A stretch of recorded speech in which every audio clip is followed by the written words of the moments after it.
अध्याय आणीबाणीला 50 वर्ष पूर्ण फडणवीसांनी वृत्तपत्रामध्ये याविषयी विशेष लेख लिहिला आहे।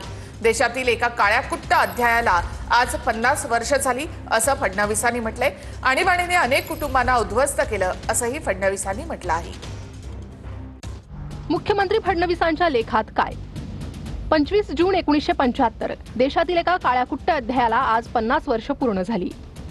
त्याला सुवर्ण महोत्सव म्हणायचं तरी कसं? महोत्सव हा चांगल्याचा करायचा असतो। संविधान आणि संवैधानिक व्यवस्था आणि लोकशाही पायदळी तुडवणाऱ्या काँग्रेसने लिहिलेल्या या अध्यायाला 50 वर्ष झाली। आणीबाणीने अनेक कुटुंबांना उद्ध्वस्त केलं, अनेकांनी आपले आप्तस्वकीय गमावले। घरातील कमावती व्यक्ती कारागृहात असताना अनेक कुटुंब कर्जबाजारी झाली। मानसिक आणि आर्थिक अशा दोन्ही पातळ्यांवर मोठं शोषण झालं।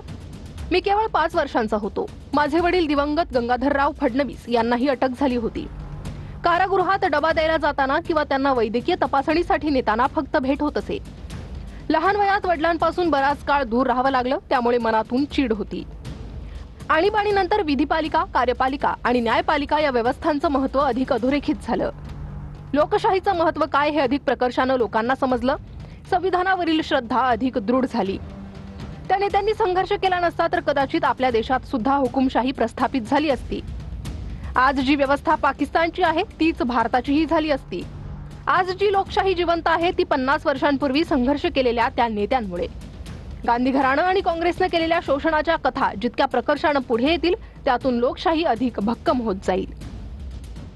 आमच्या वडिलांना ज्यावेळेस अटक झाली, जवळपास 20 महिने जेलमध्ये होते आणि त्यावेळी आम्ही लहान होतो, त्यामुळे एवढंच कळायचं की इंदिरा गांधींनी आपल्या वडिलांना अटक केली आहे। यापेक्षा जास्त कळायचं नाही। कधीतरी महिन्यात दीड महिन्यातनं परमिशन मिळायची तर डबा घेऊन आम्ही जेलमध्ये जायचो, तर त्यांची भेट व्हायची। त्यांना जर कोर्टात आणलं तर मग कोर्टामध्ये आम्ही डबा घेऊन जायचो आणि त्यांच्यासोबत डबा खायचो, ती भेट व्हायची। आमच्या काकू शोभाताई देखील जवळपास 19-20 महिने जेलमध्ये होत्या। कधीही आपण जेलमध्ये का गेलो, आपल्याला का जावं लागलं, अशा प्रकारचा विचारही या लोकांच्या मनात आला नाही। कारण सगळ्यांना हे माहिती होतं की देशाची लोकशाही वाचवायची आहे।